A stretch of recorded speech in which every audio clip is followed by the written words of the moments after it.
मित्रों, UPSC mains paper 3 में जो इकोनॉमी और एग्रीकल्चर के प्रश्न पूछे गए उसके मॉडल आंसर की मैं ये लेक्चर बना रहा हूँ और इसकी एक अलग से हैंडआउट भी बना दिया है, आप फ्री में डाउनलोड कर सकते हैं। Let me show you. तो ये करीब 20-22 पन्नों की, मतलब जितने प्रश्न पूछे गए उसके मॉडल आंसर का मैंने खुद से बनाया है, इन्वायरमेंट एंड एग्रीकल्चर। आप उसे डाउनलोड कर सकते हैं, link is in the description. और बाकी भी सब्जेक्ट कैसा सब हुआ है वो वेब पेज पे जाके आप करना। तो यानी यहाँ पर अब जो हम मॉडल आंसर देखेंगे उसमें मैं तेज़ी से स्लाइड भगा दूंगा, क्योंकि हैंडआउट मैंने आपको दिखाया अलग से 20-22 पन्नों का, आप डाउनलोड करके उसको आराम से पढ़ना। उसमें introduction, body, conclusion, previous year में क्या पूछा गया था वो सब दिया है। तो यहाँ पर एक स्केलेटल फ्रेमवर्क मैं आपको बताता हूँ। 20 मिनट में जो आप पढ़ के ख़त्म कर सकते तो 40 मिनट वीडियो उसका नहीं खींचना। ऑलराइट, सबसे पहले हम देखें कि जो मेंस पेपर 3 हुआ उसके अंदर 20 क्वेश्चन थे 250 मार्क्स के, जिसमें इकोनॉमी और एग्रीकल्चर के 8 प्रश्न थे जो करीब 100 मार्क के थे। अब इनका भी फर्दर एनालिसिस करें तो ये 8 प्रश्न के अंदर से सिर्फ एक प्रश्न थियरी का था, लैंड रिफॉर्म के बारे में, और कुछ 7 प्रश्न कंटेम्पररी इशू, मतलब 2 साल या उससे पुराने वाली चीज़ें वो उसने पूछी थी। पिछले एक साल का कोई करंट अफेयर्स नहीं था, 0 question, despite the mass hysteria and ball by ball commentary bye UPSC bloggers. अब वो बोल सकते नहीं इस दिन ये आया था कॉलम में इसलिए ऐसा पूछा, भाई वो 2 साल 5 साल से सब चल ही रहा है, इकोनॉमिक सर्वे से लेके हर जगह पे। तो इसलिए जहाँ तक मेंस की तैयारी करनी है, सुकून से लंबा पढ़ के जाना चाहिए। छोटी बुद्धि से काम मत करो कि एक साल का देख लिया तो काम हो गया। प्रश्नों की डिफ़िकल्टी के हिसाब से मैं बात करूं तो वीडियो पॉज करके ये सब देख लेना। कल भी मैंने एक वीडियो बनाया था इस पे, पूरा सिस्टमेटिकली एनालिसिस करके कैसे हम ये नंबर तक पहुँचे, ये ग्राफ्स तक पहुँचे हैं। So it is given. मैं वो इधर एक आई कार्ड या इन्फो कार्ड लगा दूंगा जिसमें आप पुराना वीडियो देख सकते हैं जहाँ ये बात हुई थी। हाँ, तो मतलब कहाँ से कितना पूछा ये सब में हम नहीं जा रहे, हम सीधे अब जवाब सॉल्व करें। अब स्क्रीन पर आपके सामने प्रश्न है, वीडियो पॉज करके सुकून से इसको देखना इंग्लिश हिंदी में, और फिर आगे बढ़ो। Pause the video please. Alright, तो प्रश्न क्या है, केयर इकोनॉमी और मोनेटाइज्ड इकोनॉमी के बीच क्या अंतर है, और केयर इकोनॉमी को मोनेटाइज्ड इकोनॉमी के अंदर लाने के लिए और महिला सशक्तिकरण में उसको कैसे यूज़ करेंगे। देखिए, इस प्रश्न का कंटेक्स्ट क्या है, मतलब ये क्यों पूछा। तो पिछले कई समय से इकोनॉमिक सर्वे में दो बातें चली। एक तो भारत के अंदर एल्डरली पॉपुलेशन, बुजुर्गों की संख्या बढ़ रही है, और जो बहुत सारी महिलाएं वो जो काम करती हैं घर का, वो लेबर फोर्स पार्टिसिपेशन रेट में काउंट नहीं होता, क्योंकि वो, आप समझिए, जीडीपी, लेबर फोर्स, ये सब में हम क्या गिनेंगे जिसमें आपको सैलरी, वेतन, तनख्वाह मिल रही है, आप घर पे फैमिली के लिए काम करो उसको गिनते नहीं। तो इसी के इर्द गिर्द उसने कंबाइन करके ये प्रश्न पूछा है। तो वैसे आसमान से गिरा नहीं, पर yes it requires mental effort कि मैं इसको कैसे अब जस्टिफाई करूँ। सबसे पहले हमने उन टर्म्स को डिफाइन करना होगा। फिर बॉडी के अंदर हम सबसे पहले डिफरेंस बताएंगे कि केयर इकोनॉमी और मोनेटाइज्ड इकोनॉमी में क्या अंतर है, और फिर बॉडी पार्ट 2 में बताएंगे कि कैसे मोनेटाइज किया जाए इस केयर इकोनॉमी को। एंड लास्टली कंक्लूजन क्या करोगे, जेंडर इक्वालिटी और decent work and economic growth for sustainable development goals, उसके आसपास आप निष्कर्ष निकालेंगे। तो सबसे पहले केयर इकोनॉमी और मोनेटाइज्ड इकोनॉमी में क्या फ़र्क है। केयर इकोनॉमी मतलब ऐसा जो भी काम किया जाए जो अपने परिवार के लिए, आस पड़ोसियों के लिए, समुदाय के लिए आप फ्री में कर रहे हैं, किसी की देखभाल कर रहे हैं, कुछ काम कर रहे हैं। जैसे अनपेड मदर केयर इकोनॉमी है। पैसा लेके बेबी सिटिंग करे तो मोनेटाइज्ड इकोनॉमी। मोनेटाइज्ड इकोनॉमी मतलब क्या, जहाँ पर गुड्स एंड सर्विसेज का आप जो भी सप्लाई करते हैं वो पैसों की वैल्यू के लिए करते हैं, कुछ भी उसमें मतलब ऐसा फ्री या अनपेड नहीं। और फ्री भी दिया तो मोटिव हो कि वो उसमें मेरा नया सेल्स बन जाए, ऐसा मैं कुछ करूँ। Similarly unpaid cook care economy, paid chef monetised economy. उसी तरह घर में बेटी, बहन, पत्नी जो सास ससुर की, बच्चों की, सबका ख्याल रखे, वो सब क्या, केयर गिवर, पर वो अनपेड है। जबकि ये जो नर्स या आया है वो क्या, paid giver, paid care giver. इसके अलावा जो महिलाएं घर के लिए ये सब लकड़ी, फायरवुड, ड्रिंकिंग वाटर ये सब कलेक्ट करने जाएं, वो भी सब क्या, केयर गिविंग हुआ। ये सारे जो केयर गिविंग की चीज़ें हैं वो जीडीपी में नहीं दिखती, लेबर फोर्स पार्टिसिपेशन रेट में नहीं दिखती। जबकि मोनेटाइज्ड इकोनॉमी में जो काम होता है वो सारा आपको जीडीपी कैलकुलेशन में दिख जाएगा कि हाँ भारत में इतना उत्पादन हुआ, और लेबर फोर्स पार्टिसिपेशन रेट कि हाँ इतने लोग रोजगार कर रहे हैं, उन सब में ये दिख जाता है। तो बॉडी पार्ट 1 इज कंप्लीट कि हम कैसे इन दोनों को डिफ्रेंशिएट करते हैं। बॉडी पार्ट 2 में ये पूछा गया है कि how to bring the care economy into monetised economy. मतलब ये जो फ्री जो काम हो रहा है उसमें से कैसे कुछ पैसा निकले, ऐसी कुछ हमें बात करनी। तो देखिए बहुत सारी महिलाएं वो जॉब क्यों नहीं कर पाती, क्योंकि उन पर ये अपने परिवार के बच्चों की, सास ससुर की जिम्मेदारी है। तो हमें कुछ ऐसी इनेबलिंग कंडीशंस क्रिएट करनी चाहिए ताकि वर्क फ्रॉम होम को ज़्यादा प्रोत्साहन मिले। फॉर एग्जांपल जो कंपनी वर्क फ्रॉम होम में किसी को देगी तो उसको टैक्स में कंपनी को माफ़ी मिलेगी, एक्स वाई जेड कुछ बेनिफिट सोचने चाहिए। दूसरा, ये लिज्जत पापड़, श्री महिला गृह उद्योग, अचार पापड़ अगरबत्ती, बहुत सारा ऐसा काम है जिसके लिए ऑफिस या फैक्ट्री में जाने की ज़रूरत ना हो, आप घर से वो सब प्रोड्यूस करो, हफ्ते में एक बार वो सब थैले में भर के उनको वेयर हाउस में, गोदाम में जाके दे आओ। तो ऐसे self help group, cooperative organisation, उनको प्रमोट करना चाहिए ताकि महिलाएं उसमें और आगे बढ़ सकें। तीसरा, ये जो है कि बुजुर्ग माँ बाप की, सास ससुर वगैरह की देखभाल करनी है, लेकिन आज के ज़माने में वर्किंग वीमेन है कई बार कि बेटे बेटियां वो फॉरेन चले गए हैं जॉब या एजुकेशन के लिए, तो ऐसे सारे बुजुर्गों तो वृद्धाश्रम, रिटायरमेंट होम में भेजने की ज़रूरत नहीं, क्योंकि वो वैसे दुरुस्त हैं। तो उन सबको फिर क्या चाहिए, केयर गिवर, कि दिन में 2 घंटे आके खाना पका दे, साफ सफाई कर दे, ये वो।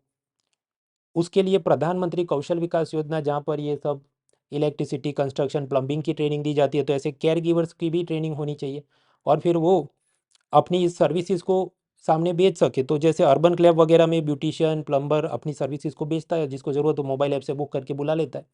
तो ऐसा ही केयर गिवर और इनके साथ बीच में सामंजस्य हो, ऐसा कुछ सोचना चाहिए, जिससे elderly population, physically handicap person, mentally challenge person, कई बार ये होता है कि वो महिला, उसके घर में कोई ऐसा अपाहिज व्यक्ति है और उसकी देखभाल में उसकी पूरी ज़िंदगी चली जाए और वो आगे तरक्की नहीं कर पाए, बट ऐसी कोई सुविधा, मान लीजिए ऐसा केयर गिवर है कि हाँ मैं 2 घंटे आके काम देख जाऊंगा, और उसके जो भी 5,000 महीने के, और सामने महिला बाहर जाके कुछ काम 20,000 50,000 कुछ कमा ले, राइट।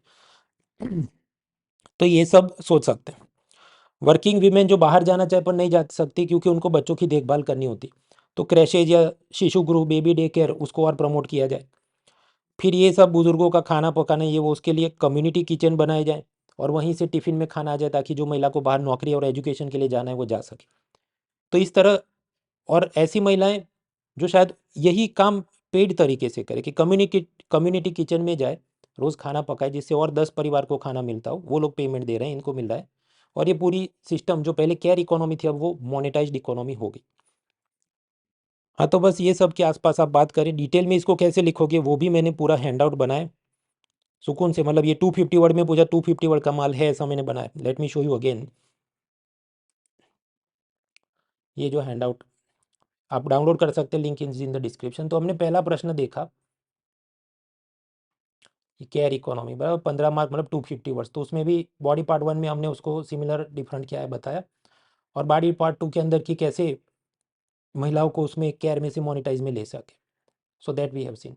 अभी दूसरा प्रश्न देखते हैं कि ये स्ट्रक्चरल अनएम्प्लॉयमेंट और एस्टिमेशन में क्या रिफॉर्म करने हैं, वो भी 15 मार्क में पूछा था। So let me come back to my power point.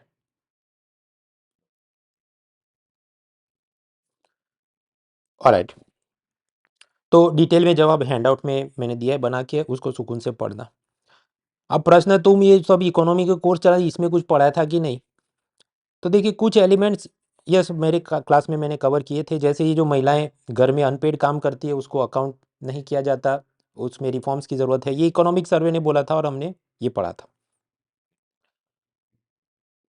दूसरी बात कि ये सेल्फ हेल्प ग्रुप की मदद से कैसे महिलाओं का सशक्तिकरण हो सकता है, वो भी सब चीज़ें मेंस के क्वालिटी एनरिचमेंट के मैंने कोर्स किए थे, उसमें पढ़ा था।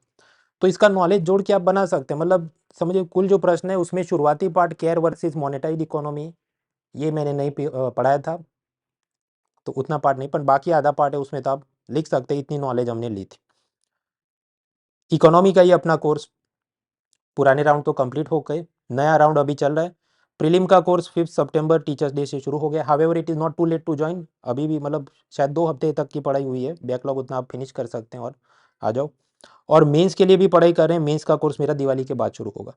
अनअकैडमी का ये प्लेटफॉर्म ऐसा है कि 2 कोर्स है तो 2 बार पैसे नहीं देने, नेटफ्लिक्स जैसा, एक बार सब्सक्रिप्शन और सब कुछ अनलॉक हो जाए।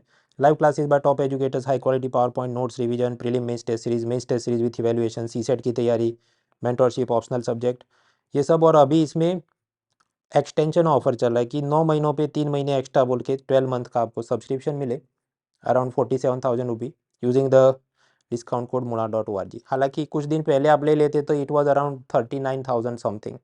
तो ऐसे जो ऑफ़र है उसका पहले फ़ायदा उठा लिया जाए। खैर ये भी अच्छी ऑफ़र है इफ़ यू आर इंटरेस्टेड। उसी तरह 12 मंथ पे 4 मंथ, 18 पे 6 महीने, 24-36 पे 12 महीने और आपको फ्री मिले, ऐसी सब वो ऑफ़र अभी एक्सटेंशन ऑफ़र चल रही। उसके अलावा 24 सितंबर रविवार को मार्क कर दे सुबह 11 बजे अनअकैडमी अल्ट्रा कॉम्बैट। उसमें ये होगा कि आप अच्छे नंबर लाते हैं 50 क्वेश्चन इन 60 मिनट्स में 100 घंटे की आपको लाइब्रेरी एक्सेस फ्री, ताकि घर पे पूरा दिन खन खन कुछ हम पढ़ाई में ध्यान नहीं दे पा रहे हैं तो आप लाइब्रेरी में आओ अनअकैडमी के, एकदम क्लीन एम्बियंस एसी वाईफाई के साथ पढ़ाई करो। Prepaid recharge up to 3000, laptop smart watch से लेके बहुत कुछ है, अप टू 10 करोड़ रुपीज़ के सभी नाम। Link is in the description, unlock code is munal.org। खैर हम वापस आए तो हमारा दूसरा प्रश्न क्या है। अगेन पॉज द वीडियो, सुकून से इस प्रश्न को पढ़ो, फिर हम इसका जवाब बनाते। ऑलराइट, तो प्रश्न में क्या पूछा, भारत के अंदर ज़्यादातर बेरोजगारी स्ट्रक्चरल है, लेकिन ये प्रश्न नहीं है। सुकून से पढ़ो। Examine the methodology adopted to compute unemployment in the country. Bharat में बेरोजगारी की गणना के लिए अपनाई गई पद्धति का परीक्षण कीजिए और सुधार के सुझाव दीजिए। मतलब वो जो गिनती की जाती है, कैसे सर्वे होता है बेरोजगारों का, उसको डिस्क्राइब करो और उसके अंदर क्या रिफॉर्म की जरूरत है वो बताओ। बेरोजगारी क्यों है, बेरोजगारी को कैसे सॉल्व करोगे, that is not the question भाई, ध्यान रखो। खैर तो इसका इंट्रोडक्शन कैसे करेंगे, सबसे पहले आप टर्म को डिफाइन करो, फिर उसका सब डेटा दे दो, वो सब हैंडआउट में मैंने दिया है अभी। बॉडी के अंदर आप क्या बताओगे पार्ट 1 में कि अभी बेरोजगारों की गिनती कैसे होती, और बॉडी पार्ट 2 में आप क्या बताओगे कि सर्वे मेथोडोलॉजी में और क्या सुधार की जरूरत है या क्या कर सकते हैं। लास्टली कंक्लूजन में क्या लिखोगे कि अगर सरकार के पास अच्छा एक्यूरेट डेटा आएगा तभी वो अच्छी नीतियां बना पाएगा, और उससे ये सब पॉवर्टी रिमूवल और economic growth and decent job opportunity वो सब हो सकता है, एसडीजी गोल के साथ लिंक कर सकते हैं। तो इस प्रकार का जो इंट्रोडक्शन है वो तो हैंडआउट में दिया, आप देख लो। अब प्रश्न ये कि ये प्रश्न आया उसका कॉन्टेक्स्ट क्या है। कंटेक्स्ट के अंदर ये है, इकोनॉमिक सर्वे 2023 जो 31 जनवरी 2023 को आया था, उसने एक दो बॉक्स में इसकी बात करी थी कि भारत में ये जो बेरोजगारी का डेटा कलेक्ट होता है उसमें कुछ छोटे मोटे सुधार की ज़रूरत है। हाँ, तो वो उसने कवर किया था। तुमने अपने क्लास में पढ़ाया था कि नहीं, तो जवाब है नहीं, मैंने इसमें से सिर्फ एक चीज़ पढ़ाई थी, augmented labour force participation rate. बाकी जो चीज़ें वो मैंने कवर नहीं की थी। उसका कारण ये कि अपना डेटा कलेक्शन में तकलीफ है, उसको सुधार की ज़रूरत है, इस प्रकार की वो पूछने का थोड़ा रिवाज कम था। हालांकि पूछा है तो अगली बार ध्यान रखेंगे। देखिए मैं खुद ही कबूल कर रहा हूँ कि कितना कवर किया था या नहीं किया था, ताकि अकाउंटेबिलिटी खुद की खुद से होनी चाहिए। आजकल यूट्यूब पे एग्ज़ाम ख़त्म हो जाए फिर कुछ लोग क्या करते हैं, पुराना मटेरियल एडिट करके उसमें माल डाले कि मेरा सब कवर हुआ था, but that is false marketing. ऐसा लोग करते हैं, लोग बोले लोग उसमें दे गेट ड्यूप्ड ऑल्सो। पर जिसको लंबी रेस में चलना है तो एथिकल होके चलना चाहिए, ऐसा मेरा मानना है। तो इसलिए हाँ मैं कबूल करता हूँ, उसमें कुछ ही पढ़ा था, सारी चीज़ नहीं करी थी, बिकॉज ट्रेंड उस हिसाब से नहीं था। एनीवेज नाउ बॉडी पार्ट 1 में हमें बात करनी है अनएम्प्लॉयमेंट की प्रेजेंट कैसे कैलकुलेशन होती। अब स्वाभाविक है, ऐसा अपने पास मैथोडोलॉजी मैनुअल तो हम तैयार करके नहीं जाएंगे, तो जो अपने पास छोटी जानकारी है उसी को थोड़ा लंबा खींच के इसको भरना पड़े। तो आप कुछ शुरुआत ऐसे कर सकते हैं कि पहले 5-5 साल के सर्वे हुआ करते थे। अब मोदी सरकार आने पर उन्होंने क्या किया, एनुअल मतलब एक एक साल पर पीरियोडिक लेबर फोर्स सर्वे, आवधिक श्रम बल सर्वेक्षण पीएलएफएस होता है, और उसके अंदर अर्बन और रूरल दोनों, एग्रीकल्चर और नॉन एग्रीकल्चर दोनों ही प्रकार के अनएम्प्लॉयमेंट की कैलकुलेशन और रिपोर्टिंग होती है। एडिशनली ये जो सब बेरोजगार हैं उनको भी वो 3 तरह से क्लासीफाई करा के दिखाते हैं। करंट वीकली स्टेटस, मतलब पिछले एक हफ्ते में कुछ काम नहीं मिला उसको। करंट डेली स्टेटस, पिछले एक दिन में कुछ काम नहीं मिला। एंड यूजुअल स्टेटस की पूरे साल में ज़्यादातर वो बेरोजगार था। ऑफकोर्स जो यूजुअल स्टेटस है उसको हम ज़्यादा फोकस करते हैं जब डेटा एनालिसिस करना हो, और उसके मुताबिक करीब 7 to 8% अनएम्प्लॉयमेंट रेट भारत के अंदर अभी चल रहा है। हालांकि पिछले 3 साल में धीरे धीरे इसके अंदर कटौती आई है, ऐसा कुछ सब ऑब्जर्वेशन हमें मिलता है। तो पार्ट 1 तो कंप्लीट हुआ कि प्रेजेंट कैसे एस्टिमेट करते हैं, क्या मेथड है उसकी। अब पार्ट 2 के अंदर कि इसमें क्या रिफॉर्म्स की ज़रूरत है। तो देखिए अगेन इकोनॉमिक सर्वे ने जो छोटी मोटी बातें करी हैं उसी को मैं दोहराऊंगा। मैं खुद से नेट पे सर्च नहीं करने जाऊंगा। उसका कारण ये, रियल एग्जाम में मैक्सिमम व्हाट वाज फिजिबल, तो वो सब चीज़ तो फिजिबल नहीं थी। सर्वे में कुछ था, उतना 2 लाइन याद हो उसको खींच के लिखना था। तो यानी इकोनॉमिक सर्वे में ये जो 2 बॉक्स में छोटा छोटा उसने बोला है उसी में से जवाब करते हैं। तो पहला इकोनॉमिक सर्वे ने ये पाया कि इंटरनेशनल लेबर ऑर्गेनाइजेशन ने ये पाया है कि भारत के अंदर एनएसओ जो अनएम्प्लॉयमेंट का सर्वे करता है, उसमें जाके क्या सर्वेयर उसको पूछेगा गरीब आदमी को, अच्छा तुम्हारे पास काम है कि नहीं। अब वो अगर बोल देना नहीं है तो ये मान लेगा और टिक कर देगा कि ये आदमी बेरोजगार है। लेकिन इंटरनेशनल लेबर ऑर्गेनाइजेशन का ये मानना है कि ये भाई जो गरीब आदमी है, जो बहुत पढ़ा लिखा नहीं है, उसको आपने थोड़ा और प्रोब करना चाहिए। कि उसको एक प्रश्न पूछो कि अच्छा आपको, आपके पास काम नहीं है, पर क्या आप अपने फैमिली बिजनेस में घर वालों की मदद करते हैं, हाँ या ना। दूसरा, अच्छा आपके पास अभी काम नहीं है, पर क्या पिछले 1 हफ्ते में, 1 साल में आपको कभी कुछ काम मिला था कि नहीं। या तीसरा, क्या आप अपनी फैमिली को उनके किसी काम में मदद कर रहे हो, वगैरह वगैरह। तो ऐसे प्रोबिंग क्वेश्चन पूछ के और ज़्यादा आइडेंटिफाई करना चाहिए कि क्या सही गलत ये आदमी बोल रहा है। आईएलओ ने पाया कि ऐसा जब हम क्रॉस वेरिफिकेशन करते हैं अराउंड 8% का डिफरेंस आता है डेटा में। क्योंकि ये गरीब आदमी वो, और हो सकता है सर्वेयर भी शायद उसको जल्दी जल्दी निकल जाना था, एक ही प्रश्न पूछ के टिक मार के भाग जाता है, पर ज़्यादा प्रश्न पूछेगा तो सटीक आपको जवाब मिलेगा। So that is one reform in the question कि there should be some probing questions or recovery questions need to be asked in the questionnaire. दूसरा, इकोनॉमिक सर्वे ने यह पाया कि भारत के अंदर कितनी महिलाएं या तो काम कर रही हैं या काम की तलाश में, उसको हम कहते हैं लेबर फोर्स पार्टिसिपेशन रेट, श्रम बल भागीदारी दर। तो इसमें आप समझते हैं कि घर का काम अगर महिला करे तो हम उसको गिनते नहीं, क्योंकि उसको उसकी सैलरी मिलती नहीं। तो उस हिसाब से इकोनॉमिक सर्वे का नहीं, ये भी या तो काउंट करो अगर वो कुछ ऐसा काम है जिससे अल्टीमेटली हस्बैंड या फैमिली को कुछ पैसों की मदद मिल रही है, फॉर एग्जांपल कि जैसे खेती बाड़ी में मदद करना या पशुपालन में मदद करना। अगर वो सबको ऐड किया जाए तो हमें ज़्यादा एक्यूरेट डेटा मिलेगा, उस ऐसा भी इकोनॉमिक सर्वे का कहना है। तो उसने कहा कि we should count the unpaid domestic work of female workers also. और फिर जो हमें लेबर फोर्स पार्टिसिपेशन रेट मिले उसको हम बोलेंगे augmented female labour force participation rate. तो ये हमने सेकंड रिफॉर्म बताया। तीसरा, जो इकोनॉमिक सर्वे में नहीं लिखा लेकिन न्यूज़पेपर आप अगर फॉलो करते हो तो आपको पता चले, ये जो periodic labour force participation rate का डेटा आता है, कुछ बार इसमें क्या होगा कि बहुत ज़्यादा बेरोजगारी बढ़ गई, ऐसा डेटा। और मान लीजिए अगर उसी वक्त सरकार को डर लगे कि इलेक्शन सीजन आ रही है और ये डेटा पब्लिश होगा तो विपक्ष इसी को हथियार बना के हमें बदनाम करेगा, तो वो रिपोर्ट पे बैठे रहते हैं, उसको पब्लिश नहीं करते। देन व्हाट हैपन्स, जो एग्जिस्टिंग एनएसओ ऑफिसर्स हैं वो ये सोचे भाई पुराना रिपोर्ट बनाया था अभी तक तो पब्लिश नहीं किया, तो अब मैं नया डेटा कलेक्ट करने क्यों जाना है, बाद में देखेंगे। तो वो टाइम पे फिर रिपोर्ट बनाते नहीं, और उसके बाद जो नेक्स्ट रिपोर्ट बनाना हो अचानक से, तो फिर दौड़ा दौड़ी में ऐसा यस या टिक मार के कुछ भी लिख दिया जाए। ये सब के विरोध में ही ये नेशनल स्टैटिस्टिक कमीशन के 2 मेंबर्स ने रिजाइन भी किया था कि हमने जब बोला ये रिपोर्ट पब्लिश करो फिर भी सरकार दबा के बैठी है और पब्लिश नहीं कर रही। तो ज़रूरत ये भी है कि जब भी डेटा कलेक्ट होता है तो उसको टाइम पे रिलीज़ किया जाए, ताकि फिर उसके बाद वो रिपोर्ट कंप्लीट और ऑफिसर पे अब काम आए कि अब तुमको नेक्स्ट रिपोर्ट ये तारीख तक में पब्लिश करनी। तो सिस्टमेटिकली काम।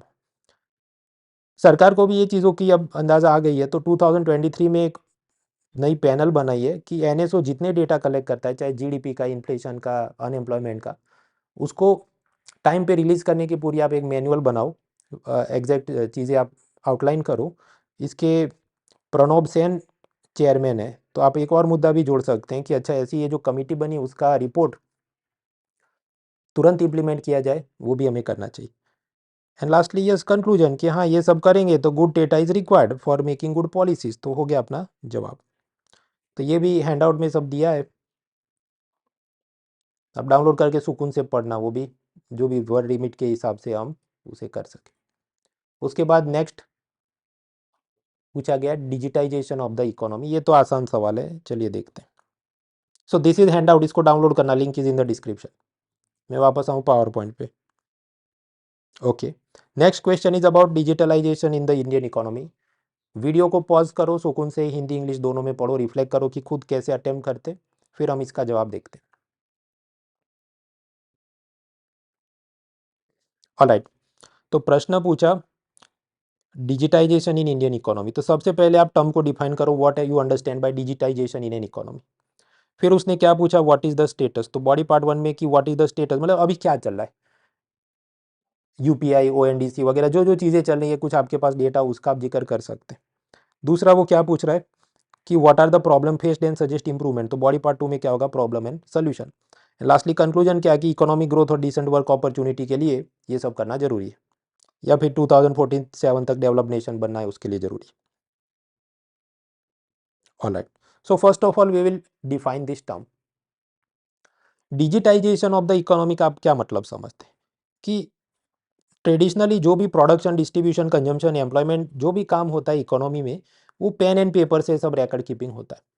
डिजिटाइजेशन ऑफ इकोनॉमी का मतलब क्या है, ये प्रोडक्शन डिस्ट्रीब्यूशन कंजम्पशन एम्प्लॉयमेंट सब चीज़ों में इंफॉर्मेशन कम्युनिकेशन टेक्नोलॉजी का पहले से ज़्यादा उपयोग किया जाए, तो हम कहेंगे इकोनॉमी में डिजिटाइजेशन बढ़ रहा है।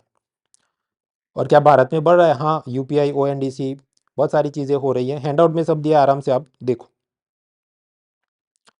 जैसे इकोनॉमिक सर्वे ने भी सब ग्राफ दिए, हालांकि हमें ये सब कुछ याद रहे ऐसा ज़रूरी नहीं था, आप कहते ग्रेटर यूज़ है, अगर रहता है डेटा याद तो लिखो, otherwise no need to worry about this. फिर प्रश्न ये है कि व्हाट इज़ द स्टेटस, मतलब अभी क्या क्या चल रहा है। तो हर एक सेक्टर में आपको जितना याद आए आप लिख सकते हैं वर्ड लिमिट की मर्यादा में। आप जानते हैं मैं इकोनॉमी 6 पिलर में पढ़ाता हूँ, तो मुझे अगर ऐसी कोई भी लिस्ट बनानी हो मैं उस 6 पिलर के सीक्वेंस में जाऊँगा। पहला पिलर मनी बैंकिंग फाइनेंस, हाँ, तो डिजिटल क्या क्या हो रहा है, UPI IMPS online banking central bank digital currency e KYC से लेके बहुत कुछ। दूसरा शेयर मार्केट में क्या हो रहा है, डीमेट अकाउंट है, जीरोदा वगैरह, डिस्काउंट ब्रोकर, मतलब ऑनलाइन सीधा आप ऐप वगैरह से शेयर ट्रेडिंग कर सको। तीसरा इंश्योरेंस पेंशन में क्या है, तो पहले पॉलिसी रिन्यू करनी है, क्लेम करनी है, ऑफिस में जाना पड़े, अभी तो घर से सब हो जाता है, तो डिजिटाइजेशन है। चौथा, सरकार के भी जो budget subsidy cash transfer direct benefit transfer Aadhaar authentication सारा काम ऑनलाइन हो गया है। चौथा, जो भी इनकम टैक्स जीएसटी भरना है क्लेम करना है उसका भी काम ऑनलाइन हो गया है, फेसलेस असेसमेंट अपील सब चल रहा है। तो ये सब क्या हुआ, सेकंड पिलर बजट। तीसरा, अब हम जाएँ बैलेंस ऑफ पेमेंट वगैरह में, तो एक्सपोर्ट में भी सर्विस सेक्टर ज़्यादा हमारे एक्सपोर्ट अर्निंग को कंट्रीब्यूट करता है, और उसमें भी ये डिजिटल सर्विसेज लाइक जो भी business process outsourcing consultancy IT call centre वगैरह उसका काफ़ी प्रभाव है। और भारत के अंदर जितना एफडीआई आता है वो भी ज़्यादातर ऐसी डिजिटल टेक कंपनियों में आता है, जो दिखाता है कि इनका काफ़ी प्रभुत्व है। फिर आगे बढ़े, चौथा pillar agriculture manufacturing service sector, हाँ, तो एग्रीकल्चर में क्या डिजिटाइजेशन, ई नाम पोर्टल है, ऑनलाइन फसल बेच सको। ई नेगोशिएबल वेयर हाउस रिसीट है, मतलब किसान अपना अनाज वेयर हाउस में जमा करे, उसको मैनेजर रसीद देगा, उसको ऑनलाइन लिस्ट करके शेयर बाजार में शेयर बिकते हैं, कमोडिटी मार्केट में ऐसे रसीद बेच सकते हैं। मैन्युफैक्चरिंग के अंदर भी इंडस्ट्रियल रेवोल्यूशन 4.0 के नाम पे बहुत सारा रोबोटिक डिजिटाइजेशन ऑटोमेशन हो रहा है। फिर आगे बढ़ो तो पिलर 5 इंफ्रास्ट्रक्चर, तो 4G 5G रेवोल्यूशन, उसके चलते हम जो भी कम्युनिकेशन करते हैं एंटरटेनमेंट करते हैं, हर एक चीज़ के अंदर व्याप बढ़ रहा है। ट्रांसपोर्ट की बात करें इंफ्रास्ट्रक्चर में, तो एविएशन सेक्टर ड्रोन्स वो सब तो आईटी टेक्नोलॉजी पे काफ़ी डिपेंडेंट है। इवन बाकी भी जो नॉर्मल हाईवे ट्रक जाता है तो E toll collection, national common mobility card, GPS technology से सब सप्लाई चेन मैनेजमेंट, कि आपका पार्सल कहाँ तक पहुँचा है, कितने दिन में डिलीवरी होगी, सब कुछ हम नाप सकते हैं। तो ये सब क्या डिजिटाइजेशन। और छठा पिलर ह्यूमन रिसोर्स डेवलपमेंट, तो उसमें भी ई लर्निंग से लेके ई मेडिसिन सब बढ़ रहा है। तो body part one is done. अब बॉडी पार्ट टू में क्या था कि ये जो डिजिटाइजेशन या डिजिटलाइजेशन हो रहा है भारत की इकोनॉमी का, उसमें क्या प्रॉब्लम है और उस सामने क्या आप सॉल्यूशन दोगे। तो देखिए ये तो काफ़ी इजी, आप हैंडआउट में पढ़ के खुद खत्म कर सकते हैं। मैं आपको 4-5 हिंट दे दूं। डिजिटल डिवाइड है, सबके पास मोबाइल स्मार्टफोन लैपटॉप नहीं है। प्रोडक्शन लिंक्ड इंसेंटिव स्कीम की मदद से भारत में इलेक्ट्रॉनिक्स मैन्युफैक्चरिंग को बढ़ाया जाए। दूसरा, अफोर्डेबल नहीं है, मतलब जैसे कार्ड ट्रांजेक्शन करो उसके अंदर अलग अलग फीस लगती हो। सामने बिजनेसमैन सोचे मैं स्विगी जोमेटो से अपना माल बेचूंगा, अपन वो लोग ही उसमें तो 10-15% कमीशन मांगते हैं। तो इन सबको एड्रेस करने के लिए यूपीआई मोबाइल मनी ट्रांसफ़र के लिए ओएनडीसी, वो ऐसा स्विगी जोमेटो जैसा प्लेटफॉर्म में लिस्ट करो और वो लोग कमीशन ले, उससे ये सस्ते में आपका काम करा देता है। तीसरा, मोनोपोली, गूगल फेसबुक वगैरह सर्च इंजन मोनोपोली, गूगल ये कंपल्शन डाले आप पे मतलब handset maker, smart TV maker, कि तुम्हारे अंदर जो ऐप स्टोर होता है वो सिर्फ मेरा होगा और जितने भी ऐप बिकेंगे डाउनलोड होंगे उसमें मुझे इतना कमीशन मिलेगा। उसके चलते सब cost of production app developer के लिए बढ़ जाता है। उसका सॉल्यूशन क्या है? कंपटीशन कमीशन ऑफ इंडिया ने जो उस पर जुर्माना लगाया वो उसका सॉल्यूशन है कि ऐसा सख्ती से सब करना चाहिए। चौथा, डिजिटल इकोनॉमी चलती है इंटरनेट पे, लेकिन मणिपुर से लेके जम्मू कश्मीर में अलग अलग समय पे सब इंटरनेट बैन किए जाते हैं क्योंकि वहाँ पर सब धमाल चल रही। तो उसका सॉल्यूशन क्या है? लॉ एंड ऑर्डर को और दुरुस्त किया जाए ताकि इंटरनेट बैन करने नहीं पड़े। दूसरा, जब इंटरनेट बैन करने भी पड़े तो एकदम जो जेन्युइन बिजनेसमैन या जेन्युइन स्टूडेंट्स हैं उनकी पढ़ाई या बिजनेस को दखल नहीं हो, ऐसी कुछ अलग टेक्नोलॉजी होनी चाहिए कि उनके जो भी डेटा सेट है वो चलते रहे, बाकी सब चीज़ों पे रोकथाम हो। साइबर सिक्योरिटी तो उसको और सख्त किया जाए, चाइना से इंपोर्ट ना किया जाए, भारत का डेटा भारत में स्टोर किया जाए, ऐसे लेके बहुत कुछ वो आपके हैंडआउट में दिया है, सुकून से पढ़ो, इट इज़ डन।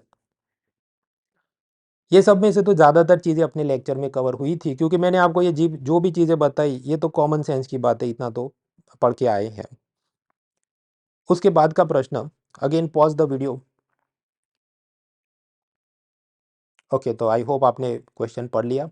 क्वेश्चन में ये पूछा है कि MSME, micro small medium enterprises के बारे में भारत सरकार की क्या नीतियां हैं।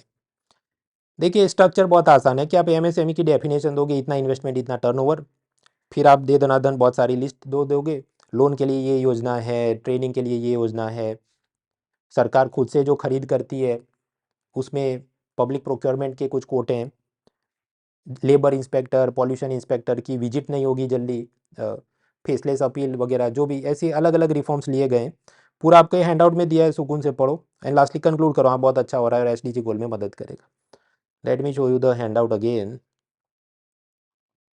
हाँ तो देखिए ये डिजिटल इकोनॉमी वाला प्रश्न किया बराबर, उसके बाद हम आगे बढ़ें तो माइक्रो स्मॉल मीडियम एंटरप्राइज का प्रश्न जो है वो भी पूरा 150 वर्ड में जो माल चाहिए सब उसमें डाल दिया है। तो आप देखना, ये हम पहुँचे हैं पेज नंबर 13 नंबर पे।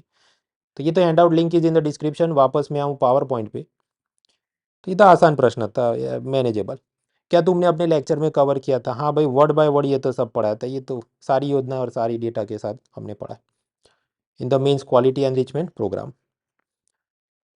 तो अब तक हमने इकोनॉमी के जो प्रश्न पूछे गए वो सॉल्व किए। अब हम आगे बढ़ते हैं एग्रीकल्चर रिलेटेड जो प्रश्न यूपीएससी मेंस पेपर 3 जो अभी 2023 में हुआ पिछले 1-2 दिन में, उसमें क्या पूछा गया, क्या जवाब है, वो बनाते हैं।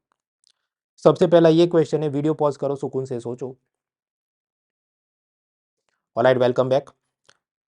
तो प्रश्न क्या है, भारत में क्रॉपिंग पैटर्न में क्या चेंजेस यानी कि बदलाव आ रहे हैं, और वो बदलाव किस अनुसंधान में कि कंजम्पशन और मार्केटिंग की कुछ चीज़ें ऐसी बदल गई उसके चलते क्रॉपिंग पैटर्न में बदलाव आया। पहले आप समझो क्रॉपिंग पैटर्न का मतलब क्या है कि भारत के इतने इलाके में मान लीजिए कि गेहूं ज़्यादा उगाते हैं, इतने इलाके में मान लीजिए कि चावल ज़्यादा उगाते हैं। तो क्या ये हमेशा से ऐसा था या फिर कि आजकल इसमें 25% और बढ़ोतरी आई है कंपेयर टू लास्ट डेकेड? इसको बोलते हैं क्रॉपिंग पैटर्न। हाँ, तो प्रश्न हमारा है कि क्रॉपिंग पैटर्न में क्या बदलाव आए हैं जो कि कंजम्पशन और मार्केटिंग के चलते बदलाव आए। तो आंसर का स्ट्रक्चर कैसे बनाएंगे? First of all you define cropping pattern क्या होती है और उसका कुछ डेटा दे दो, वो सब आपको मिल जाएगा हैंडआउट में। और फिर बॉडी पार्ट 1 में कि अच्छा मार्केटिंग के चलते इसमें क्या बदलाव आए हैं, और बॉडी पार्ट 2 में कि कंजम्पशन के चलते इसमें क्या बदलाव आए। Lastly conclusion. तो हाँ भाई, बदलाव आते हैं और इकोनॉमी में इसको चेंज को अडॉप्ट करना चाहिए, लेकिन हमें ध्यान क्या रखना चाहिए कि वो सब सस्टेनेबल रहे, कि पर्यावरण का भी भला हो, गरीबों का भी भला हो, किसानों का भी भला हो, everything is required and link with sustainable development goals. वो कैसे, वो हैंडआउट में दिया है। देखिए क्रॉपिंग पैटर्न, तो भारत के अंदर मेजर क्रॉप कौन से उगाए जाते हैं? Rice, wheat, pulses, oil seed, जवार, कॉटन, शुगर केन, जूट वगैरह। और इनमें क्या क्या बदलाव आए हैं वो सब ज़्यादातर चीज़ें हमने मेरे मेंस के इकोनॉमी कोर्स में मैंने कवर की थी। नाउ क्वेश्चन इज कि कंजम्पशन पैटर्न के चलते इसमें क्या बदलाव आ रहे हैं। तो हम पाते हैं कि व्हीट और राइस की उगाने की जो एरिया थी पहले से ज़्यादा बढ़ रही। उसका एक कारण ये, भारत सरकार लेके आई national food security act, mid day meal, हालांकि बाद में उसका कुछ नाम मतलब पीएम पोषण, मध्याह्न भोजन, गरीब बच्चों को स्कूल में फ्री खाना मिले। तो स्वाभाविक है इसके चलते वो सारे अनाज की डिमांड बढ़ जाएगी, उसका उपभोग यानी कंजम्पशन बढ़ जाएगा, और ये तो असल में सरकार ने खरीद के सब गरीबों में बांटना है। तो सरकार ज़्यादा पहले से ज़्यादा परचेज करेगी मिनिमम सपोर्ट प्राइस पे, and as a result production pattern बदलाव आएगा कि वीट और राइस को किसान ज़्यादा उगाते हैं क्योंकि सरकार खरीदती ज़्यादा है। तो यहाँ पर भी कंजम्पशन बढ़ा किसके चलते? फूड सिक्योरिटी और मिड डे मील के चलते, उसके चलते प्रोक्योरमेंट बढ़ा, उसके चलते प्रोडक्शन बढ़ा। ये एक लॉजिकल स्ट्रक्चर हो सकता है। दूसरा, मार्केटिंग के चलते डिमांड या कंजम्पशन बढ़ जाता है और उसके चलते उस क्रॉप का प्रोडक्शन बढ़ जाता है। ये प्रश्न पूछा, उसके बाद मैंने थोड़ा नेट पे सर्च किया तो पता चला पिछले 2 दशक में, मतलब 20 सालों में, गुजरात के अंदर जितना तंबाकू उगाया जाता है उसमें करीब 116% बढ़ोतरी हुई है। ये देख के मुझे खुद ही झटका लगा कि ये ऐसा क्यों चल रहा है। But it is understandable now कि तंबाकू गुटखा वगैरह की इतनी तो एड्स चलती हैं फिल्म स्टार द्वारा, तो स्वाभाविक पब्लिक ज़्यादा चबा रही है, इसलिए तो 20 साल में 116% ज़्यादा टोबैको एरिया कल्टीवेशन बढ़ गया है। ऑफकोर्स रियल एग्जाम में तो हमको ये डेटा याद नहीं रहने वाला था, नहीं तो पूछा बाद में मैंने सर्च किया, पर इतना तो कॉमन सेंस शायद अप्लाई कर सकते हैं। अच्छा, टोबैको की एरिया बड़ी होगी। उसी तरह कॉफ़ी का एरिया अंडर कल्टीवेशन बढ़ा है। हिमाचल प्रदेश जैसे स्टेट की जहाँ नॉर्मली वो नहीं उगाया जाता, पर आजकल उसको वहाँ पर भी उगाया जा रहा है। उसका क्या कारण? आजकल एक कॉफ़ी कल्चर जो बढ़ रहा है कि लोग छोटी मोटी मीटिंग के लिए कॉफ़ी क्लब या पार्लर में मिले, स्टारबक्स से लेके कॉफ़ी डे। हालांकि कॉफ़ी डे तो मेरे ख्याल से कुछ फाइनेंशियल प्रॉब्लम के चलते बंद हो गई या दिवालिया हो गई, बट ओवर आप देखते हैं बड़े शहरों में जाए बहुत सारे coffee parlour and culture is there, so yes, consumption is increasing. उसका एक और भी कारण है। बहुत सारी ये जो मल्टीनेशनल कंपनी अपना आउटसोर्सिंग में काम भारत में भेजती है, तो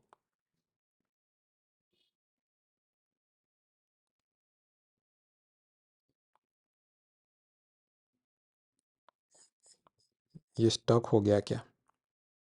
जस्ट अ मिनट। हम्म बहुत सारी मल्टीनेशनल कंपनियां भारत के अंदर आउटसोर्सिंग में काम भेजती हैं, और आप जानते हैं वहाँ पर टाइम जोन डिफरेंस होता है। मतलब क्लाइंट जो आपका अमेरिका में बैठे है तो उधर दिन है, यहाँ पर रात है, तो आपको रात रात भर जाग के काम करना पड़े, वर्क फ्रॉम होम हो या फिर उसकी ऑफिस में भी बेंगलुरु में या हैदराबाद में काम करे हो, तो रात रात भर जागने के लिए भी तो कॉफ़ी लोग ज़्यादा पीते हैं कंपेयर टू पास्ट, तो वो सब के चलते भी डिमांड बढ़ रही है वगैरह। फिर ये fast food, carbonated beverages, Pepsi, Coca Cola, McDonald, ये सब के चलते भी मेज़, मकई का कल्टीवेशन बढ़ रहा है। अब इसका और मकई का क्या लेना देना? देखिए मकई में ऐसा है, उसमें से आप बनाते हैं कॉर्न सिरप, जो एक जात का स्वीटनर होता है, उसको भी, और फिर कॉर्न स्टार्च बनता है। तो चीज़ों को गाढ़ा करने के लिए, एक टेक्सचर देने के लिए, मीठापन लाने के लिए भी मेज़ की डिमांड बढ़ रही। और शुगर केन की भी डिमांड बढ़ती है क्योंकि ये सब जितने भी पदार्थ है उसमें इतनी चीनी चाहिए, sugar cane is required. Sugar cane में सरकार फेयर एंड रिमनरेटिव प्राइजेस भी बढ़ाती है किसानों को खुश रखने के लिए, वोटिंग के लिए, तो उसके चलते भी शुगर केन का एरिया बढ़ता है। ये सब के अंदर हम लोग कोरोना को इग्नोर करें, हम सिर्फ जनरल ट्रेंड की बात करें, वरना कोरोना को डालोगे तो इसमें बहुत सारे वेरिएशन आपको दिखें, but let us not complicate this. इसके अलावा और भी छोटे छोटे मुद्दे हैं, वो सब आपके हैंडआउट में दिए, सुकून से उसको देख लेना। आगे again pause the video and read this next question. और तो अगला प्रश्न ये है, ई टेक्नोलॉजी एक फार्मर को प्रोडक्शन और मार्केटिंग में कैसे मदद कर सकती है, बताओ। तो इंट्रोडक्शन में आप क्या करो, e technology in the aid of farmer, उसकी बात करो। डेफिनेशन अपने से खुद से बना दे कि कैसे प्रोडक्शन, मार्केटिंग, ये वो में ज़्यादा उपयोग किया जाए टेक्नोलॉजी का। आप चाहें तो इसमें कुछ एग्जाम्पल भी डाल सकते हैं, हालांकि मैं इंट्रोडक्शन में एग्जाम्पल नहीं डालूंगा, उसका कारण ये कि वो सारे एग्जाम्पल मुझे बॉडी में यूज़ करने हैं।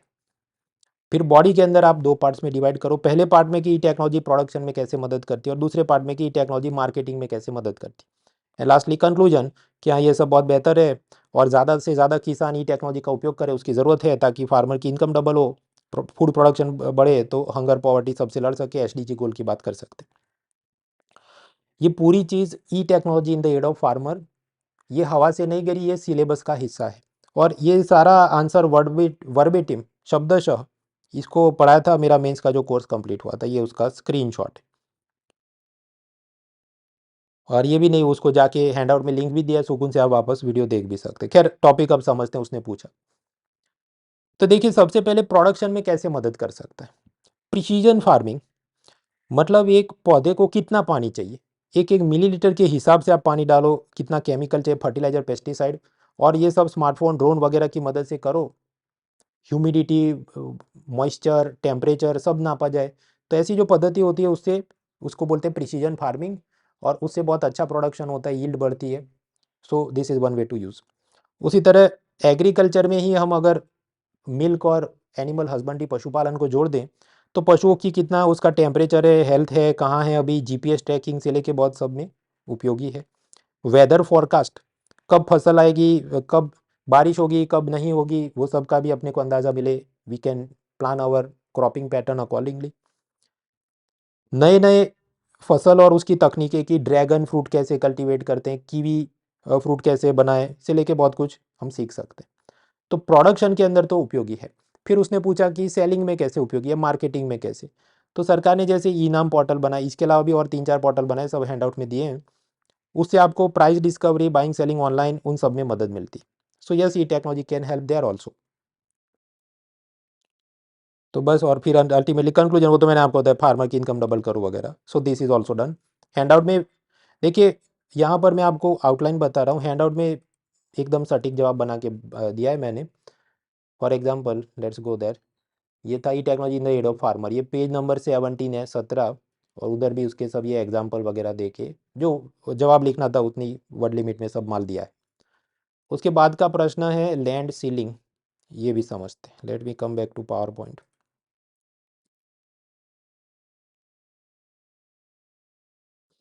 हाँ, तो लैंड सीलिंग का प्रश्न, pause the video, think about it. ठीक है, तो प्रश्न ये पूछा, state the objectives and measures of land reform in India and how land ceiling policy can be considered an effective reform under economic criteria. देखिए, land reform के लिए अलग अलग जो तरीके हैं। आप लैंड रिफॉर्म की बात करें, उसमें ये लैंड सीलिंग, जमींदारी एबोलिशन, अलग अलग बहुत सारे रिफॉर्म्स हैं। और फिर हम बात करेंगे कि कैसे लैंड सीलिंग भारत के अंदर इकोनॉमिक रिफॉर्म के रूप में यूज़ हो सकती है। लास्टली कंक्लूड करेंगे कि अच्छा, जो किसान है उसको ज़मीन चाहिए, क्योंकि ज़मीन के कागजात होंगे तो उसकी लोन पास होगी, और लोन पास होगी तो उसको मोटिवेशन रहेगा ज़्यादा मेहनत करने के लिए, नया इनोवेशन करने के लिए। और ये सब required for 2x farmer income, hunger poverty से लड़ने के लिए, एसडीजी गोल वगैरह आप कंक्लूजन में लिख लोगे। हावेवर इन माय ओपिनियन, ये क्वेश्चन को मैं कहूँगा लिटिल बिट क्रेजी क्वेश्चन। क्योंकि आप देखिए, लैंड सीलिंग क्या है। लैंड सीलिंग का मतलब ये कोई बड़ा किसान है जिसके पास 10 हेक्टेयर जमीन है। हालांकि ऐसे किसान बहुत कम बचे, इकोनॉमिक सर्वे बोलता है hardly 0.1% of our farmers are having this capacity. और फिर बात है कि उन पे हम मान लीजिए लैंड सीलिंग लगा दे कि तुम में से कोई भी 6 हेक्टेयर से ज़्यादा ज़मीन नहीं रख सकता। मतलब कि इसमें से 4 हेक्टेयर गवर्नमेंट टेक ओवर कर लेगी, और फिर वो नीचे किसानों में उसको बांट देगी, कि जो भूमिहीन किसान है, लैंडलेस लेबरर, तो उनको वो दे देगी कि ठीक है, ये 4 में से 2 हेक्टेयर तुम रखो, 2 हेक्टेयर तुम रखो। सो दिस इज लैंड सीलिंग। और ये प्रश्न क्या बोला है, इसको तुम जस्टिफाई करो इकोनॉमिक रिफॉर्म के लिए। तो मित्रों, अगर हम लोग 2014 जब से मोदी सरकार आई है, इकोनॉमिक सर्वे का टोन देखो, नीति आयोग का टोन देखो, गवर्नमेंट के खुद के मैनिफेस्टो देखो, कहीं पर भी क्या ऐसी लैंड सीलिंग की कि किसानों से उनकी ज़मीन ले लेंगे, नीचे वितरण करेंगे, ये आप देखते हैं? जवाब है नहीं। और मैं सिर्फ ऐसा नहीं कि मोदी गवर्नमेंट या बीजेपी की बात कर रहा हूँ, 1991 के एलपीजी रिफॉर्म्स के बाद जितनी सरकारें आई हैं वो सब लैंड सीलिंग की अब बात नहीं करते। उसका कारण क्या, कि बड़े किसान तो एक तो कम ही बचे हैं, ज़्यादातर किसान ऐसे हैं जिनके पास हार्डली 2 से 5 हेक्टेयर ज़मीन हो। उसमें भी टेक ओवर करके नीचे देंगे तो वितरण के लिए ज़मीन है ही नहीं। उल्टे जो किसान के पास मान लीजिए 5-6 हेक्टेयर ज़मीन हो, वो भी आज की तारीख में कोई बहुत ज़्यादा अमीर तो नहीं है, उनकी भी ज़मीन अगर टेक ओवर होगी तो वो नाराज़ हो जाए, तो फिर वोटिंग और इलेक्शन पे असर पड़ता है। तो land reform is no longer actually a priority, सिवाय कि वो ड्रोन से मैपिंग करके लैंड के टाइटल दे, वहां तक ही है। तो इसलिए ये जो प्रश्न पूछा गया है यही अतरंगी है मेरे हिसाब से, क्योंकि इसको जस्टिफाई करना मुश्किल है। कि वो क्या पूछ रहा है, आप फिर से पढ़ो, लेट मी इरेज दिस। वो ऐसा पूछ रहा है, discuss how land ceiling policy can be considered an effective reform under economic criteria. तो ये तो अभी हाल के तारीख में जस्टिफाई करना मुश्किल, पर खैर उसने पूछा तो हम जस्टिफाई करते हैं। तो जस्टिफाई हम ऐसे करें कि एक तो फायदा ऐसा होगा कि जब किसान के पास लैंड की ओनरशिप होगी, उसका लोन जल्दी बैंक पास कर देगा। प्रधानमंत्री किसान सम्मान निधि, प्रधानमंत्री किसान सम्मान निधि जिसके अंदर किसानों को 6,000 रुपये दिए जाते हैं, वो सिर्फ उसको दिए जाते हैं जिसके पास लैंड की ओनरशिप है, तो उसके लिए वो एलिजिबल होगा तो उसका कुछ कल्याण हो पाए। क्रॉप डाइवर्सिटी को प्रमोट करेगा। प्रश्न, क्रॉप डाइवर्सिटी को कैसे प्रमोट करेगा? देखिए, अगर एक बड़े किसान के पास 10 हेक्टर जमीन है और उसके अंदर वो जो भी गेहूं चावल उगाता है मिनिमम सपोर्ट प्राइस पे बेचता है, और उसको लगे क्योंकि उसके पास वॉल्यूम है, उसके पास एरिया है, तो भले मान लीजिए 1 किलो गेहूं वो 20 रुपीज़ पर किलोग्राम में वो बेचता हो, पर वो तो इतने हजारों किलो पैदा कर रहा है कि वो खुश है। So he will be happy with monoculture, कि ये एक ही फसल साल दर साल में लगाए रखूं, मुझे और कुछ नया करना नहीं, कोई एक्सपेरिमेंट करना नहीं। वेर एज अगर कोई किसान जिसके पास छोटी जमीन है, 2 हेक्टर 3 हेक्टर, और क्योंकि अब उसको उसकी ओनरशिप मिली है, उसको बैंक लोन अप्रूव हो जाएगा, तो उसकी भूख बढ़ जाएगी कि मैं क्या ऐसा कुछ नया कर दूं कि जल्दी जल्दी मेरी इनकम तेजी से बढ़े, मुझे कुछ नया इनोवेशन करना होगा। तो मैं तो भाई ये मोनोकल्चर और 20-22 रुपए पे अनाज बेच के तो नहीं जी सकता, तो मैं नया कुछ अपनाऊं, इंटीग्रेटेड फार्मिंग, मतलब खेती बाड़ी के अलावा और भी चीज़ें उसमें डाली जाए, not just wheat and rice, कि एक तालाब बना देता हूँ, उसमें डक फार्मिंग, मत्स्य पालन, पीसी कल्चर ये सब करूँ, शहद का हनी बीज लगा दूँ, मशरूम की खेती करूँ, साथ ही साथ कुछ और उसमें एमओ के पक्षी ला के उसका काम किया जाए, से लेके बहुत कुछ। So it will increase the crop diversity और उससे उसकी इनकम तेजी से बढ़ सकती है। It can help doubling the farmers income. Lastly, land ceiling का एक और भी एंगल आप सोच सकते हैं कि कई बार बड़े बड़े फिल्म स्टार और पॉलिटिशियंस और बिजनेसमैन बड़ी बड़े फार्म हाउस और खेती की ज़मीन खरीद लेते हैं।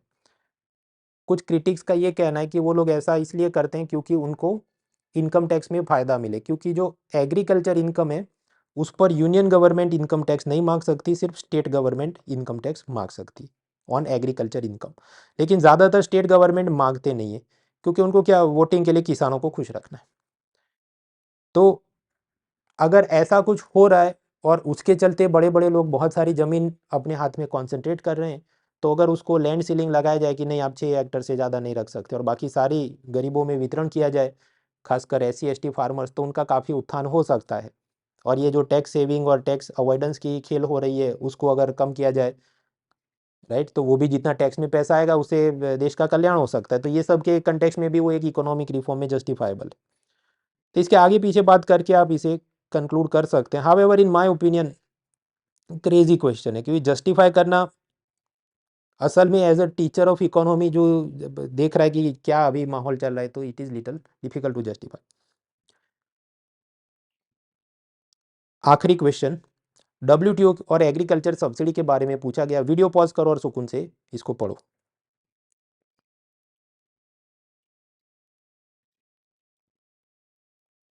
ऑलराइट, तो प्रश्न ये है कि भारत में फार्म या एग्रीकल्चर को क्या डायरेक्ट इनडायरेक्ट सब्सिडी दी जाती है और उस पर WTO का क्या रवैया है। तो देखिए, इंट्रोडक्शन में आप क्या लिखेंगे, क्यों फार्म सब्सिडी की ज़रूरत है, और फिर आप डेटा देंगे कि भारत में 3 लाख करोड़ से ज़्यादा की annually farm subsidy, agriculture subsidy दी जाती। बॉडी के अंदर आप पार्ट 1 में लिखेंगे कौन से डायरेक्ट इनडायरेक्ट सब्सिडी दी जा रही है, और बॉडी पार्ट 2 में कि WTO को इससे क्या एतराज़ है या WTO इसमें क्या सोचता है।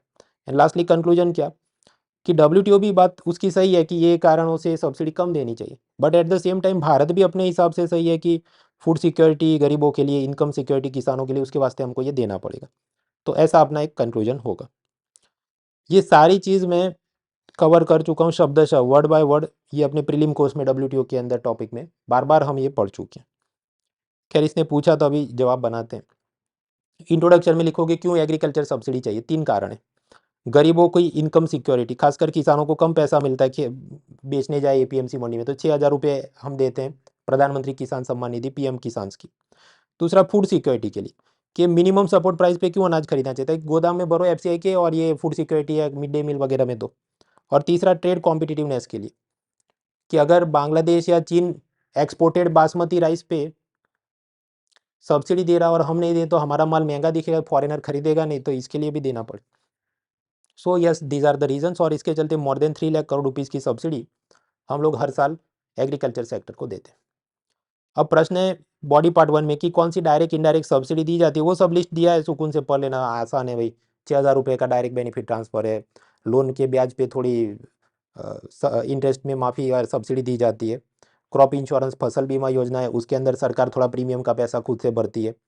फर्टिलाइजर पावर इरिगेशन के लिए यूनियन और स्टेट की अलग अलग स्कीम्स हैं। पशुओं को वैक्सीन देने के लिए भी सब फ्री में दिए, उसकी सब्सिडी हो गई एक प्रकार से। इनडायरेक्ट सब्सिडी की बात करें कि जो किसान को प्रत्यक्ष अपने हाथ में नहीं दिख रहा है कि मुझे कुछ मिला, पर इनडायरेक्टली फ़ायदा कर रहा है, जैसे कोल्ड स्टोरेज इंफ्रास्ट्रक्चर बनाना, या food processing industry, mega food park वगैरह डेवलपमेंट में जो पैसा खर्च करना, या ये अलग अलग नए जात के क्रॉप वेराइटीज़ और वैक्सीन्स, एनिमल वैक्सीन्स को प्रमोट करने के लिए जो भी आईसीएआर को सरकार रिसर्च का पैसा देती हो, उस सबसे जो जो फ़ायदा। सो this is body part 1। Body part 2 में हमको पूछा कि डब्ल्यूटीओ इन सब पर क्या सोचता है। देखिए डब्ल्यूटीओ का एग्रीमेंट ऑन एग्रीकल्चर है, उसके अंदर वो एग्रीकल्चर सब्सिडी को 3 जात में क्लासीफाई करता है। पहला है ग्रीन बॉक्स सब्सिडी, जैसे ये रिसर्च डेवलपमेंट पे दी जाए, पशुओं के वैक्सीनेशन पे दी जाए, तो उसको तो अलाउ करता है कि ये दनादन आपको यहाँ पर जितनी सब्सिडी देनी है हर एक देश दे सकता है। फिर एक है ब्लू बॉक्स सब्सिडी, पर उसमें अभी हम नहीं जाएंगे। मेन चीज़ है एम्बर बॉक्स सब्सिडी। अगर कोई गवर्नमेंट ऐसी सब्सिडी देती है जिससे कि क्रॉप प्रोडक्शन बढ़ जाए, जैसे फर्टिलाइज़र पे, इरिगेशन पे, इलेक्ट्रिसिटी पे, तो स्वाभाविक है दे दनादन किसान पहले से ज़्यादा उत्पादन करेगा, और वो सब विदेशों में जाए सस्ते में, तो पूरी इंटरनेशनल ट्रेड इक्विलिब्रियम बिगड़ जाता है। तो डब्ल्यूटीओ चाहता है कि नहीं, ट्रेड फेयर होना चाहिए। ऐसा नहीं कि फर्स्ट वर्ल्ड कंट्रीज अमेरिका वगैरह ढेर सारा सब्सिडी देके अपना सस्ता अनाज डंप करे भारत में। बैरियर्स को कम करना है, क्योंकि सब्सिडी देने से क्या होता है, एक जात का बैरियर बन जाता है। जो देश सब्सिडी दे पाते हैं वो सब आगे बढ़ेंगे, और सामने वाले का माल वहाँ पर एंटर नहीं कर पाएगा, कोई खरीदेगा नहीं। तीसरा, एनवायरमेंट प्रोटेक्शन के लिए भी जरूरी है। यूरिया वगैरह पे या इलेक्ट्रिसिटी पे बहुत सब्सिडी दिया तो उतना वो ग्राउंड वाटर एक्सप्लॉइटेशन और सॉइल पॉल्यूशन बढ़ा देता है। सो डब्ल्यूटीओ वांट सम सीलिंग्स और लिमिटेशंस ऑन सब्सिडीज। कितनी? तो ये जो एम्बर बॉक्स सब्सिडी है उस पर डब्ल्यूटीओ का ये कहना है कि विकसित देश या हम कहें फर्स्ट वर्ल्ड कंट्रीज का जितना प्रोडक्शन हो रहा है एग्रीकल्चर का, उसका 5% से ज़्यादा उन्होंने सब्सिडी नहीं देना चाहिए।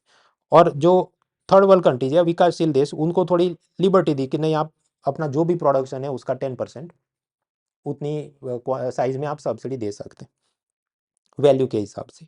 भारत वगैरह को एतराज़ क्या है कि नहीं, अमेरिका तो ट्रिलियंस ऑफ डॉलर का एग्रीकल्चर प्रोडक्शन है ना, तो उसका तो 5% भी बहुत बड़ी रकम होगा। हमारा उतना प्रोडक्शन है नहीं, तो 10% तो हमारा उनसे छोटा ही होगा। भले परसेंटेज में आप बोले, पर एब्सोल्यूट वैल्यू जब निकालोगे तो कम होगा। इसलिए भारत सरकार चाहती है कि हमें ज़्यादा सब्सिडी देने की छूट होनी चाहिए। इसका काफ़ी लंबे समय से, मेरे ख्याल से 2016 बाली समिट से ये झगड़ा चल रहा है। फिर डब्ल्यूटीओ ने कहा ठीक है, अभी के लिए एक पीस क्लॉज करते हैं, मतलब तुम टेम्पररी देते रहो सब्सिडी अपने ये सब फूड सिक्योरिटी और फार्मर वेलफेयर के लिए, हम कोई एक्शन नहीं लेंगे, आपके खिलाफ कोई कोर्ट में सुनवाई नहीं करेंगे। लेकिन नीड ऑफ द आवर क्या है, ये तो टेम्पररी इम्यूनिटी दी गई ना, परमानेंट रेजोल्यूशन निकालो कि ये नंबर चेंज करना है, इसकी जगह आप सपोज 20% कर दो या कुछ। So that is the need of the hour. तो कुल मिलाकर ये जो 8 प्रश्न पूछे गए, MSME, digital economy, e technology for farmer, WTO farm subsidy, land ceiling, structural unemployment, care economy, cropping pattern, सबके हमने जवाब बनाए। हैंडआउट के अंदर सब डिटेल में डाउनलोड करके देखना। अब वे फॉरवर्ड मतलब ये देख के तुम्हारा क्या सजेशन है, कौन सी बुक पढ़नी चाहिए। इकोनॉमिक सर्वे देखो, न्यूज़पेपर में बहुत बड़े जो कॉलम्स आते हो कोई बड़े मुद्दों पे, उतना देखो, और बाकी जो अपनी ट्रेडिशनल प्रिपरेशन चलती है उसके आसपास, तो majority of this things can be handled. इसके लिए मतलब कोई अलग जात की किताब है और उसके अंदर से मिल जाएगा, ऐसी कोई ज़रूरत है नहीं। बाकी मेरा इकोनॉमी का कोर्स है ही, उसके अंदर कॉम्प्रिहेंसिवली चीज़ों को कवर किया जाता है। अब कोर्स इसके अंदर जो एक दो सवाल के अंदर 100% कवरेज नहीं थी, तो वो तो मैंने खुद कबूल कर लिया, झूठी मार्केटिंग में करता नहीं। खैर मेरा ये कोर्स 5 सितंबर से शुरू हो गया है, but it is still not too late to join. करीब 2 हफ्ते 3 हफ्ते जितनी पढ़ाई हुई है, और मेंस का कोर्स दिवाली के बाद शुरू होगा। अन अकेडमी के अंदर ये सारी चीज़ structured power point, hand out, quiz, doubt resolution के साथ चलती है, and you can join it with discount code monal.org। और उसमें भी अभी कुछ ये ऑफर चल रहा है, एक्सटेंशन ऑफर, 3 महीने के सब्सक्रिप्शन पे, माफ़ कीजिए 9 महीने के सब्सक्रिप्शन पे 3 महीने और free, so 12 months you can get the access. और उसी तरह लंबी अवधि के सब्सक्रिप्शन में और ज़्यादा एक्सटेंशन है। एडिशनली अन अकेडमी अल्ट्रा कॉम्बैट 24 तारीख को कैलेंडर में मार्क कर लो, सुबह 11 बजे संडे को 50 क्वेश्चन इन 60 मिनट टेस्ट होगी। अच्छे नंबर आप लाते हैं तो इनाम तो है। इस बार यूनिक इनाम क्या है, 100 घंटे की लाइब्रेरी एक्सेस, ताकि घर पे पढ़ाई में डिस्टर्बेंस है, अन अकेडमी स्टोर पे आओ, सुकून से उधर पढ़ाई करो।